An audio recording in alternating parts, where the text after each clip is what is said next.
In order to face the multiple challenges brought to Canadian society by COVID-19, the Canadian Immigration Department just announced a new pathway to permanent residency for up to 90,000 people between skilled workers and international students. Today, we have the opportunity to speak with the Minister of Immigration, Marco Mendicino. Ciao, grazie. Minister Mendicino, can you tell us something more about this special pathway? Well, it's exactly as you said. We have faced a real challenge with the pandemic, but throughout the waves, we have kept our eye very focused on continuing to grow through immigration. And what last week's announcement does is it creates a pathway to permanent residence for up to 90,000 newcomers who are already here in Canada. And they are working in our hospitals, in our long-term care homes, where we desperately need to provide healthcare treatment to Canadians, specifically our seniors who are the ones who need the help the most, but everybody. And by creating this pathway, we're ensuring that those newcomers, again, who are already on the front lines, have greater job security, are able to expand their career horizon and put their roots down in the community where they are already giving back. And so this is a good thing because it will give them a pathway to permanent residency, but it will also create a pathway to prosperity for all Canadians. Minister Mendicino, is this pathway reserved for healthcare workers or other categories can apply?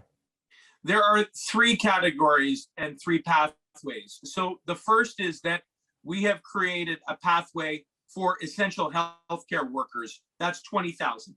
Then we're talking about doctors and nurses and support workers and custodians who ensure that people are able to come to the hospitals and long-term care homes in a safe and healthy and secure manner.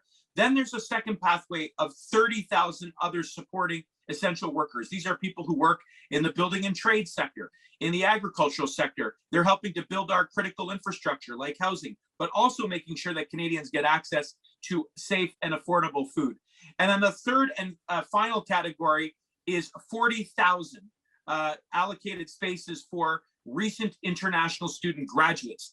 And these are young and smart and very hardworking individuals who are going to help drive the economy of tomorrow. And together you get 90,000. And again, this will help to drive our economic recovery coming out of the pandemic, as well as our long-term prosperity. Minister Mendicino, what should these categories do to prepare for application? Well, the program will open on May 6th online, and my advice is for people to start getting ready, to start getting their information together, because the objective is to have a fast pathway to permanent residency. And the sooner that we can process these applications, then the sooner they will get their status and then start to contribute even more to their communities and to our economy. So my advice is start to get ready. All of the information will be put on our website.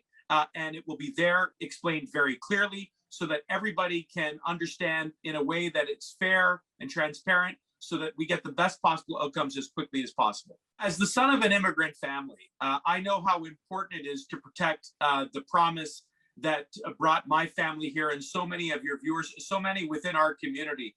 And really, what the message we want to send is that by recognizing the contributions of newcomers, we are actually doing a great service to Canada because we're ensuring that they are encouraged to stay, contribute with all of their skills. And think about it, in the context of the pandemic, you know, doctors and nurses and support workers have been working 24 hours a day, 7 days a week now for well over a year. We need to provide the front lines of our hospitals with reinforcements, and immigration can be that lifeline. And by sharing the success of this program, by sharing the success of the entrepreneurs who have come and started businesses, 1 in 3 businesses is owned by an immigrant. And those business owners, they employ hundreds of thousands of Canadians. By sharing those successes, we are protecting that promise and encouraging the best and the brightest from around the world to continue to choose Canada. That's how we're going to continue to grow. That's how we're going to continue to drive our long-term prosperity. Thank you very much, Minister Mendicino. Grazie, Antonio.